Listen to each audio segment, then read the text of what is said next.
안녕하세요. 이정원에서 진행하는 송하의 쏙 점입니다. 22일은 하지였습니다. 태양이 황도상에서 가장 북쪽에 위치하면서 북반구의 낮 시간이 1년 중 가장 길어집니다. 그러므로 태양으로부터 1년 중 가장 많은 열을 받으므로 기온이 상승하여 몹시 더워집니다. 점점 고온다습한 날씨에 건강 챙기시기 바랍니다. 팔괘를 설명하면서 그 괴이에 생성된 숫자를 말씀드렸습니다. 이 숫자는 복희 팔괘에서 근거를 두고 있는데 복희씨가 자연의 운행 원리에 그대로 합하여 그린 것이 팔괘이고 이것을 선천팔괘라고 합니다. 송나라 때 소강절 선생이 태극의 방향으로 돌려서 방위를 배열하여 선천팔괘 방위도를 그림으로써 정립하셨습니다. 선천팔괘의 배열상의 특징을 보면 동서남북 방에는 음양이 마주보고 변하는 도전꾀인 찻꾀를 두면서 움직이지 않는 채 몸을 세웠습니다. 그리고 나머지 궤는 간방에 180도로 뒤집어 놓은 도전꾀인 종꾀를 배치하면서 변동이 일어나는 용으로서 삼았습니다. 설계전에서는 선천팔괘의 차서와 배열 원리를 설명한 내용입니다. 천지정이란 하늘은 높고 땅은 낮으므로 위아래로 자리 잡아서 서로 마주하여 만물의 중심을 말하는 것입니다. 산택통기는 산은 솟아서 하늘 기운을 받았고 택은 열려 있으니 천기와 지기 두 기운이 서로 통함을 의미합니다. 뇌풍상박은 천지의 기운이 얽혀서 구름과 비를 이루어 서로 돕는 것을 말합니다. 수와 불상석은 수로서 젖은 데는 화로서 말려주고 불이 말려놓은 것은 물이 적셔주면서 두 기운이 한쪽으로 치우치지 않게 조화롭게 한다는 뜻입니다.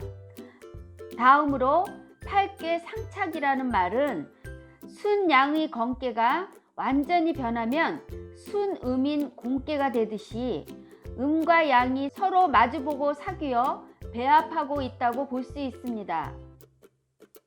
또한 복희 선천팔괘 방위도에서는 수를 드러내고 있는데 수왕자는 순코, 지례자는 역하니 시고로 역은 역수야라 하였습니다.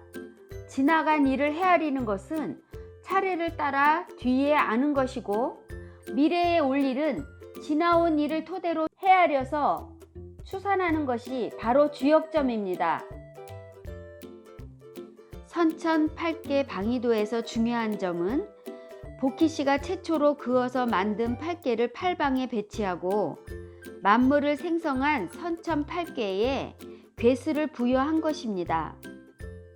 또한 만물을 생성한 괴의 숫자는 미래를 예측하는 데 중요한 도구로 쓰였다는 것을 알 수 있습니다.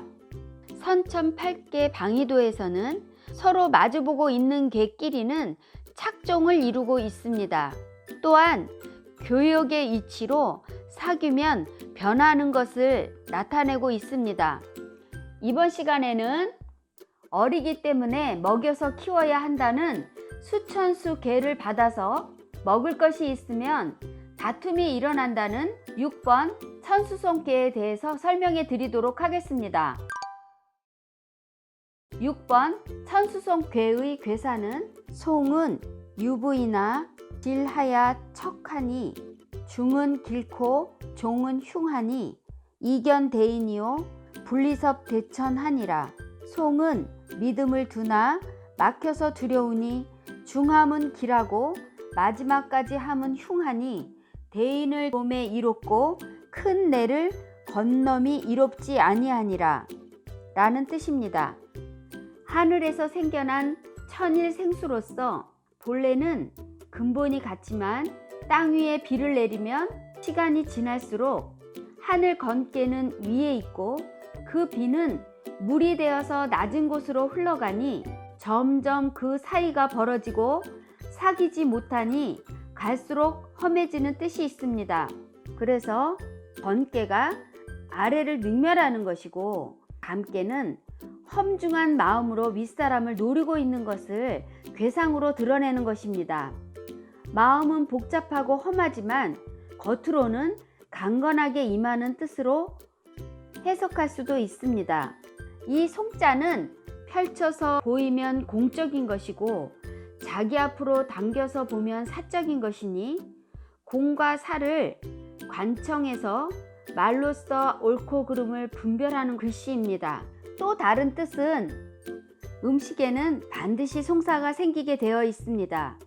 누구나 탐내는 것이고 한정적인 것이고 나누다 보면 고르게 되지 않아서 다툼이 생기는 것입니다.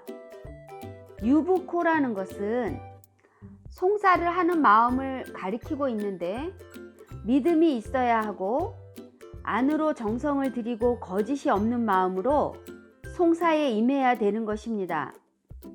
막힐 질은 송사가 벌어지면 결국은 흙탕물 싸움이기 때문에 소통이 안 되는 뜻으로도 쓰는 것입니다. 두려울 척자는 송사에 지면 반드시 형벌이 따르기 때문에 두려울 수밖에 없는 것입니다. 중은 괴상에서 보면 밖에 있는 감게 험한 것이 마음속으로 들어왔으니 흙탕물 싸움을 막아내는 힘이 있어야 하는데 중을 얻어서 적절히 하라는 것을 말해주고 있습니다. 시비를 가림에 바르게 판결하는 사람을 대인이라고 할 수 있습니다. 불이섭 대천이라는 것은 험난한 송사의 바다에 끝까지 가면 흉하기 때문에 끝까지 가지 말라는 뜻입니다. 그러므로 송사라는 것은 가면 갈수록 흉해집니다. 화가 내게 미칠 수 있으니 마음에 중을 세우고 굳은 마음으로써 적당히 해야 하고 끝까지 가지 말라고 하는 것이 천수송꾀의 교훈입니다. 천수송꾀를 보고 공자는 상활, 천녀 수위, 위행어 송이니 군제 이하야 작사못이 하나니라. 하늘과 물이 가면 갈수록 어긋남이 송이니 군자는 이로써 이를 지음에 그 처음부터 꾀하느니라 라는 뜻입니다.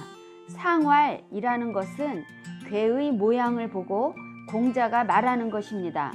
자연의 물상에서 하늘과 물을 보고 어떻게 다툰다고 하는 천수송꾀를 말하는가? 많은 학자들 또한 고민하였을 것입니다. 다툰다는 것은 친분이 어려운 사람과는 하기 어렵고 가깝거나 친하거나 하는 사이에서 일어나는 일이니 하늘과 물은 가깝고 친한 것인가? 다시 살펴봅니다. 수천수 궤를 받아서 천수송이 되었으니 하늘의 구름이 기다리던 비가 오면서 다툼이 일어난 격이니 하늘과 구름은 한 장소에 머물렀으니 가까웠다고 볼 수 있습니다. 그래서 이것을 하늘과 물은 본래 같은 곳에 있었다고 말할 수 있습니다. 하지만 비가 내리고 땅 위에 물로써 움직이기 시작하면 물의 특성상 낮은 곳으로 흘러가기 마련이니 높은 하늘과 점점 멀어지게 됩니다. 그래서 위행이라는 것은 움직일수록 어긋난다고 한 것입니다. 군자란 천도와 부합하는 행동을 옮기는 사람으로 천수송꾀를 보면서 위행이면 가면 갈수록 어긋나서 다툼이 커지고 송사에 이르는 것이니 그러한 다툼을 줄이고 없게 하려면 작사못이 하라고 하였는데 이것은 첫 단추부터 똑바로 끼워야 옷을 제대로 입게 되는 것처럼 일을 시작할 때 바르게 하라는 것으로 행동 지침을 천수송꾀에서 교훈으로 얻는 것입니다. 주역점으로 천수송꾀를 얻으면 누군가와 다투고 있다면 적절한 선에서 합의해야 합니다. 만약 그렇지 않으면 불리한 결과를 초래할 수 있습니다. 주변 사람들과 불화를 겪을 수 있으니 침묵하고 행동 거지를 바르게 해야 합니다. 소송을 하고 있는 중이라면 승소하기 어렵습니다. 일단 천수송꾀는 계명처럼 다툼에서 벗어날 수 없으니 그 피해를 최소한으로 줄이려는 노력을 해야 합니다.